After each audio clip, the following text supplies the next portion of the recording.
আসসালামু আলাইকুম শিক্ষার্থী বন্ধুরা, কেমন আছো? অনলাইন ক্লাসে তোমাদের সবাইকে স্বাগতম। আসো, আজকে আমি আমার পরিচয়টা দিয়ে নিচ্ছি।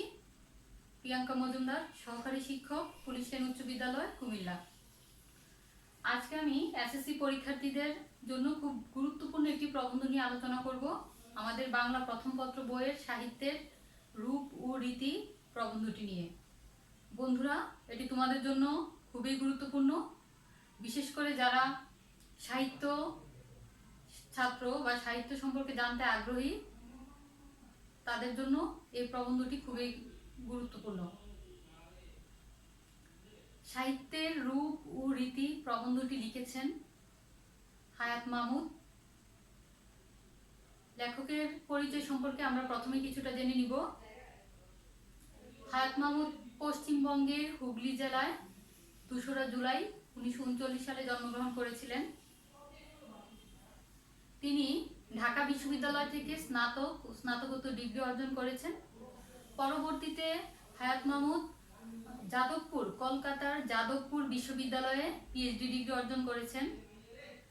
সাহিত্যের রূপরীতির প্রাবন্ধিক বা লেখক হায়াত মাহমুদের কর্মজীবন শুরু হয়েছিল চট্টগ্রাম বিশ্ববিদ্যালয়ের অধ্যাপনার মধ্য দিয়ে, আর জাহাঙ্গীরনগর বিশ্ববিদ্যালয়ে অধ্যাপনা শেষে তিনি অবসর জীবনযাপন করেন। তার উল্লেখযোগ্য গ্রন্থ হচ্ছে স্বগত সংলাপ, প্রেম অপ্রেম নিয়ে বেঁচে আছি, এটি কাব্যগ্রন্থ। এছাড়াও তিনি রবীন্দ্রনাথের কিশোরী জীবনী, নজরুল ইসলামের কিশোর জীবনী রচনা করেছেন। আচ্ছা, এই হলো মোটামুটি আমাদের সাহিত্যিক লেখক হায়াত মাহমুদের কিছু গুরুত্বপূর্ণ বিষয় তোমাদের সাথে শেয়ার করলাম। তাহলে চলো আমরা তার মূল রচনায় অর্থাৎ সাহিত্যের রূপ ও রীতির মধ্যে আলোচনার মধ্যে চলে যাই। বন্ধুরা, সাহিত্য কি? আমি যদি তোমাদেরকে এখন প্রশ্ন করি বা যে কেউ তোমাদেরকে প্রশ্ন করুক যে সাহিত্যের রূপরীতি জানলাম, সাহিত্যটা কি? সাহিত্যটা খুব সহজভাবে যদি আমি তোমাদের কাছে উপস্থাপন করতে যাই, রবীন্দ্রনাথ ঠাকুর বলেছিলেন একের সহিত অন্যের মিলনের মাধ্যমটাই হচ্ছে সাহিত্য। হ্যাঁ বন্ধুরা, একের সাথে অন্যের মিলনের মাধ্যমই হচ্ছে সাহিত্য। সাহিত্যের মধ্য দিয়ে আমরা কি পাঠক সমাজের সাথে, দর্শক সমাজের সাথে পরিচিত হতে পারি। লেখকের জীবনানুভূতি, জীবনের বিভিন্ন ধরনের অভিজ্ঞতা শেয়ার করতে পারে। আমরা খুব কাছাকাছি, লেখক আর পাঠকের মধ্যে খুব কাছাকাছি চলে যাই কিসের মাধ্যমে? সাহিত্যের মাধ্যমেই। বন্ধুরা, সাহিত্যের রূপ ও রীতি প্রবন্ধে নামকরণটা কিভাবে এসেছে? নামকরণটা হয়েছে এই প্রবন্ধের বিষয়বস্তুর আলোকে। আমরা জানি একটা রচনার রচনাটাকে কি করে তোলে? একটি আদর্শ নামকরণ একটি রচনাকে সার্থক ও সুন্দর করে তোলে। তাহলে আমরা যদি বলি সাহিত্যের রূপ ও রীতির নামকরণটা কিভাবে এসেছে, এটার বিষয়বস্তুর আলোকে এটা নামকরণ করা হয়েছে। আচ্ছা, সাহিত্যের রূপরীতির মধ্যে যদি সাহিত্যের রূপ বলতে আমরা কি বুঝি? সাহিত্যের রূপ বলতে আমরা বুঝি সাহিত্যের বিভিন্ন শাখা, যেমন গল্প, উপন্যাস, নাটক, ছোট গল্প, মহাকাব্য, গীতি, কবিতা, সব কিছুই হচ্ছে সাহিত্যের বিভিন্ন শাখা। আর সাহিত্যের রূপ ও রীতি হচ্ছে এই সব শাখাগুলোর কিভাবে নির্মিত হয়েছে, এইসব শাখাগুলো কিভাবে নির্মিত হচ্ছে সে বিষয়ে পর্যবেক্ষণ ও আলোচনা। ঠিক আছে বন্ধুরা, তাহলে সাহিত্যের রূপ ও রীতির মানেটা কি বা এটা বলতে কি বুঝেছে আমরা সহজেই কিন্তু এই উত্তরটা বলতে পারবো। আচ্ছা, সাহিত্যের রূপ ও রীতির সম্পর্কে লেখক বা প্রাবন্ধিক নিজে মন্তব্য করেছেন সাহিত্য হচ্ছে একটি বিশাল পরিধির বিষয়। তাহলে এই দেখো, এই যে হায়াত মাহমুদ বা লেখকের উক্তি থেকে, লেখকের কথা থেকে কিন্তু আমরা বুঝতে পারি যে সাহিত্যের গভীরতা কতটুকু। অর্থাৎ সাহিত্যের গভীরতাটা হচ্ছে বিশাল। সাহিত্য একটি খুব পরিধির বিষয়। সাহিত্যের রূপরীতি প্রবন্ধে সেগুলাই লেখক আমাদের সামনে তুলে ধরেছেন। সেই পরিধির বিষয়, সেই সাহিত্যের বিভিন্ন শাখা প্রশাখার বর্ণনা দিয়েছেন। সেই সাথে সাহিত্যের বিভিন্ন সাহিত্যিকের সাহিত্যকর্মগুলো নিয়ে আলোচনা করেছেন। সেই সাহিত্যকর্মগুলোর নাম আমরা জানতে পারবো, সেই সাথে সাহিত্যকর্মের লেখকগুলোর নাম আমরা জানতে পারবো সাহিত্যের রূপরীতি প্রবন্ধে। বন্ধুরা, সাহিত্যের রূপরীতি প্রবন্ধের যে শাখাগুলো বর্ণনা করা হয়েছে, তোমরা যদি সেই শাখাগুলোর বৈশিষ্ট্য বর্ণনা খুব ভালোভাবে আয়ত্ত করতে পারো, তাহলে তোমাদের জন্য সুবিধা হচ্ছে এসএসসি পরীক্ষায় তোমাদের প্রায় প্রশ্ন থাকে সৃজনশীল প্রশ্নে বর্ণনামূলক, সৃজনশীল বর্ণনামূলক প্রশ্নে তোমাদের প্রয়োগমূলক ও উচ্চতর দক্ষতা উত্তর কিন্তু দিতে হবে, এগুলোর বৈশিষ্ট্য জানা থাকলে দিতে পারবে। যেমন আমি তোমাদের সাথে প্রথমে শেয়ার করছি, সাহিত্যের রূপরীতি প্রবন্ধে তোমাদের গল্প, উপন্যাস, নাটক, ছোট গল্পের বিভিন্ন বৈশিষ্ট্য দেয়া থাকবে উদ্দীপকে, ঠিক আছে? বলা থাকবে না যে এটা কি গল্পের বৈশিষ্ট্য, না এটা কি ছোট গল্পের বৈশিষ্ট্য, না উপন্যাসের বৈশিষ্ট্য। তোমার যদি বন্ধুরা জানা থাকে এই বৈশিষ্ট্যগুলো তুমি মিলিয়ে প্রয়োগমূলকে সহজেই উত্তর করতে পারবে যে এটা কিসের সাথে তোর উদ্দীপকে বিষয়বস্তু কিসের সাথে বা সাহিত্যের কোন শাখাকে নির্ধারণ করে বা কোন শাখাকে নির্দেশ করে তোমার সপক্ষে যুক্তি দেখাও। তখন যদি উপন্যাসে তোমার কি থাকে, উপন্যাস সম্পর্কে ধারণা থাকে, তাহলে প্রয়োগে সহজেই তুমি লিখতে পারবে যে উপন্যাস সম্পর্কে বলা হয়েছে আর তুমি যুক্তিগুলা তুলে ধরবে, তাহলে তোমার প্রয়োগের উত্তর তুমি 3-এ 3 পেয়ে যাবে। শিক্ষার্থী বন্ধুরা, আমি আর কথা না বাড়িয়ে সহজে সাহিত্যের বিভিন্ন শাখার মধ্যে চলে যাচ্ছি। সাহিত্যের শাখাগুলোর মধ্যে হায়াত মাহমুদের খেয়াল করো, সাহিত্যের রূপরীতি প্রবন্ধে সাহিত্যের শাখার মধ্যে প্রথমেই তিনি বলেছেন কবিতা নিয়ে। কবিতাটা কি বন্ধুরা? কবিতাটা হচ্ছে ছন্দবদ্ধ ভাষায় যা লেখা হয় তাই হচ্ছে কবিতা। আর কবিতার প্রাণ কি? কবিতার প্রাণ হচ্ছে কি? কবিতার প্রাণ হচ্ছে ছন্দ। ছন্দ ছাড়া কবিতা হবে না। কবিতার প্রধান দুটি রূপ ভেদ আছে আমরা জানি, একটা হচ্ছে কি গীতি কবিতা আর একটা হচ্ছে মহাকাব্য। আমরা প্রথমে মহাকাব্য সম্পর্কে আলোচনা করব।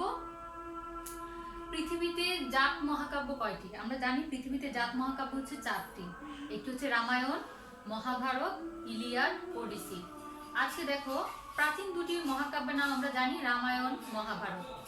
আমরা খুব এই যে রামায়ণ মহাভারত নিশ্চয়ই এগুলোর কিছু নির্দিষ্ট বৈশিষ্ট্য আছে, অর্থাৎ মহাকাব্যের বৈশিষ্ট্য আছে। মনোযোগ সহকারে শুনবে, মহাকাব্যের কিছু বৈশিষ্ট্য নিয়ে আমি আলোচনা করছি। মহাকাব্যের প্রথম বৈশিষ্ট্যই হচ্ছে মহাকাব্য বিশাল পরিধির হবে, বিশাল আকার হবে, দীর্ঘকার গল্প হবে, ঠিক আছে? মনে হবে যেন আমি দীর্ঘ একটি গল্প তোমাদেরকে বলছি কবিতার মাধ্যমে। এটার মধ্যে, এই মহাকাব্যের মধ্যে যুদ্ধ বিগ্রহ থাকবে, মহাকাব্যের মধ্যে নায়ক হবে সৎ বংশজাত, ঠিক আছে? খুব মানে বীর বেশি সে কাব্যের মধ্যে দেখা যাবে যুদ্ধ বিগ্রহ করছে, যুদ্ধ করছে। মহাকাব্যের বিশাল আকার থাকবে, সেই সাথে পটভূমিও দীর্ঘকার হবে। আমরা যেমন রামায়ণের কথা বলতে পারি, রামায়ণে দেখো যুদ্ধ বিগ্রহের কথা বলা আছে। এই ক্ষেত্রে আমি বলতে পারি মাইকেল মধুসূদন দত্তের মেঘনাদ বধ কাব্যের কথা, যেটি একটি সার্থক মহাকাব্য। সেই মেঘনাদ বধ কাব্যে দেখবে রাম রাবণের যুদ্ধ দেখানো হয়েছে। এটার কাহিনী হিসেবে আমি তোমাদের সংক্ষেপে তোমাদেরকে বলতে পারি, যেমন রাম রাবণের যুদ্ধ, সীতাকে হরণ করে নিয়ে যায় কে? রাবণ, ঠিক আছে? তার বোন শর্পণখার সম্মান রক্ষার্থে, কারণ শর্পণখার নাক কেটে দিয়েছিল কে? রামের ছোট ভাই লক্ষ্মণ। সে বোনের সম্মান রক্ষার্থে রামের বনবাসের জীবনে ওখানে তাকে লঙ্কায় নিয়ে গিয়েছিল কে? রাবণ। রাম সীতাকে হরণ করে নিয়ে গিয়েছিল। সীতাকে উদ্ধারের জন্য রাম রাবণের যে যুদ্ধ, সেটি হচ্ছে আমরা রামায়ণে দেখতে পাই। সেটার মধ্যে আমরা কি দেখব? বিশাল আকার কাহিনী দেখব, যুদ্ধ বিগ্রহ দেখব, দীর্ঘকার গল্প বলা দেখব। সেই মহাকাব্যের মধ্যে আবার দেখা যায়, আমরা আরেকটা কথা মহাকাব্যের নাম জানি, জাত মহাকাব্য যেটা, সেটা হচ্ছে মহাভারত। মহাভারত সম্পর্কে লেখক কিন্তু এখানে উল্লেখ করেছেন, যা নেই ভারতে তা নেই ভারতে, অর্থাৎ যা মহাভারতে নেই তা সমগ্র ভারতবর্ষে নেই। এটা দিয়ে কি বোঝানো হয়? আমরা জানি রামায়ণের চেয়েও যে মহাভারত, যে মহাকাব্যটি, সেটা আকারে আরো বিশাল, 3500-এর উপরে, আরো অনেক হবে। বিশাল শ্লোক আছে, অনেক অনেক শ্লোক আছে মহাভারতে। অর্থাৎ ভারতবর্ষের এমন কোনো কিছু নেই, ঘটনা বা এমন কিছু নেই যেটা আমরা মহাভারতের মধ্যে দেখতে পাবো না। মহাভারতে সবই আছে। বন্ধুরা, এই হচ্ছে আমার মোটামুটি মহাভারত সম্পর্কে তোমাদেরকে যা শেয়ার করলাম, অতটুকু জানলে তোমাদের হবে। খেয়াল করো, মহাভারতের আমরা দুটো প্রাচীন মহাকাব্যর সে নামও বলেছি। মহাকাব্য হলো অতিশয় দীর্ঘ কাহিনী কবিতা, এখানে আছে, যা গদ্যে লেখা হবে না, পদ্যে লেখা হবে। তাহলে বন্ধুরা, আমি তোমাদেরকে মহাকাব্যের বৈশিষ্ট্য লিখে দিচ্ছি, তোমরা বৈশিষ্ট্যগুলো যদি নোট করে রাখো, তোমাদের পরবর্তীতে তোমরা মনে রাখতে তোমাদের জন্য অনেক সুবিধা হবে। খেয়াল করো মহাকাব্যের বৈশিষ্ট্য। মহাকাব্য, ঠিক আছে? দেখো প্রথমে হচ্ছে, এটা হচ্ছে কি? একটা দীর্ঘকার কবিতা, আমরা লিখতে পারি মহাকাব্যে হচ্ছে যুদ্ধ বিগ্রহ থাকবে, কি থাকবে? যুদ্ধ বিগ্রহ থাকে, মহাকাব্যে যুদ্ধ বিগ্রহ থাকে, দীর্ঘকার থাকে, দীর্ঘকায় থাকে, দীর্ঘকায় থাকবে, গল্প বলা হবে, দীর্ঘ গল্প বলা হবে, দীর্ঘ গল্প বলা হয়, যা কিনা কাব্যের মাধ্যমে, কবিতার মাধ্যমে, ঠিক আছে, কবিতায়, যা কিনা কবিতায় বলা হয়, যা কিনা কবিতায়, ঠিক আছে। এই হলো আমার মোটামুটি মহাকাব্যের বৈশিষ্ট্য। মহাকাব্যের মূল লক্ষ্য হচ্ছে কি? দীর্ঘ গল্প বলা।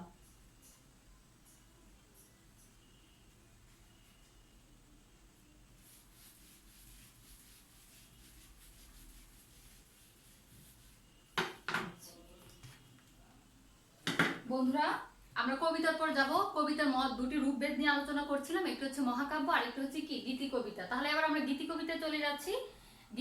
মহাকাব্যের বৈশিষ্ট্যের মধ্যে আমরা বলেছিলাম যে দীর্ঘকার থাকবে, অনেক বিশাল থাকবে আকারে।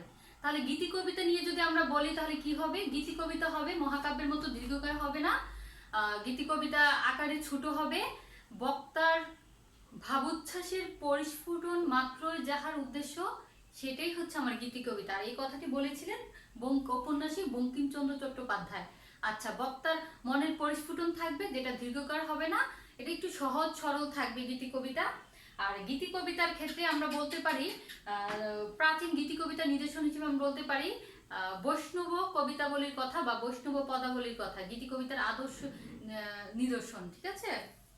তাহলে গীতি কবিতা আকারে কি থাকবে? গীতি কবিতার বৈশিষ্ট্য বন্ধু লিখতে পারি, আকারে তেমন বড় হবে না, বক্তার ভাবোচ্ছ্বাসের পরিস্ফুটন থাকবে, অনুভূতি সাধারণত, কবির অনুভূতি সাধারণত দীর্ঘকার হবে না। তাহলে দেখো, খেয়াল করো, গীতি কবিতার বৈশিষ্ট্য, গীতি কবিতা এটার বৈশিষ্ট্য থাকবে আকারে বিশাল নয়, আকারে বিশাল হবে না, ঠিক আছে। গীতি কবিতার বৈশিষ্ট্য হবে আকারে বিশাল হবে না। খেয়াল করো, ক্ষেত্র বিশেষে দীর্ঘ হতে পারে। বক্তার ভাবোচ্ছ্বাসের পরিস্ফুটন থাকবে, বক্তার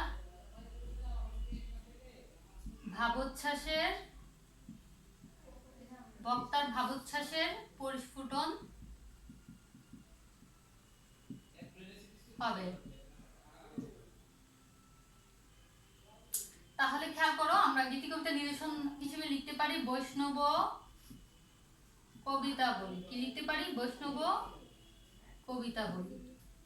এই হলো আমার গীতি কবিতার বৈশিষ্ট্য, ঠিক আছে বন্ধুরা। আশা করি তোমরা গীতি কবিতা সম্পর্কে বিস্তারিত জানতে পেরেছো। আচ্ছা, গীতি কবিতার শ্রেণী বিভাগ যদি আমি আবার বলি, মহাকাব্য বলেছি কয়েক রকমের হয়ে থাকে। গীতি কবিতার শ্রেণী বিভাগ হিসেবে আমি বলতে পারি যেমন ভক্তিমূলক গীতি কবিতা, স্বদেশ প্রীতিমূলক গীতি কবিতা, যেমন বন্দে মাতরম আছে রবীন্দ্রনাথ ঠাকুরের, এখানে উল্লেখ আছে তোমাদের বঙ্কিমচন্দ্রের বন্দে মাতরম। আর রবীন্দ্রনাথের অসংখ্য গানও কিন্তু গীতি কবিতার নিদর্শন, শোকগাথাকে আশ্রয় করে লিখিত হয়েছে গীতি কবিতা। আচ্ছা, বাংলা কবিতার দুটি ধারার জনক হচ্ছেন কাজী নজরুল ইসলাম, যাকে আমরা বিদ্রোহী কবি বলে থাকি। আরেকটি ধারার জনক হচ্ছে পল্লী কবি জসীমউদ্দিন, যাকে আমরা পল্লী কবি হিসেবে চিনে থাকি। জসীমউদ্দিনের আমরা সুজন বাদিয়ার ঘাট, নকশিকাঁথার মাঠ, বালুচর, রাখালি, তারপর নকশিকাঁথার মাঠ যে গাথা বা কাহিনী কাব্যটি আছে সেটি হচ্ছে বিশ্ব সমাজে সমাদৃত, আমরা সকলেই জানি। আর কাজী নজরুল ইসলামের বিদ্রোহী কাব্যগ্রন্থ আছে, দুলন চাপা আছে, অনেক বিখ্যাত কবিতা আছে। যাই হোক, আমরা পরবর্তীতে নাটকে চলে যাব। সাহিত্যের বিভিন্ন শাখার মধ্যে নাটক আরেকটি গুরুত্বপূর্ণ শাখা। আমরা নাটকের ক্ষেত্রে বলতে পারি সর্বাপেক্ষা প্রাচীন, সাহিত্যে সর্বাপেক্ষা প্রাচীন হচ্ছে বিশ্ব সাহিত্যে নাটক সর্বাপেক্ষা প্রাচীন। তবে মনে রাখতে হবে, নাটক প্রথমে পুস্তকে মুদ্রিত ছিল না। নাটক কি হতো? নাটক অভিনীত হতো, ঠিক আছে। দর্শক সমাজে নাটককে অভিনয় করা হতো।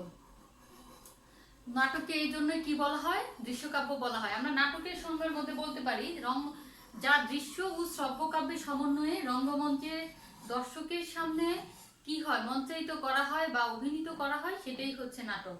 তাহলে নাটক আমরা একসাথে শুনতেও পাই, একসাথে কি দেখতেও পাই, সেই জন্য আমরা নাটকে বলবো শ্রব্যকাব্য ও দৃশ্যকাব্য।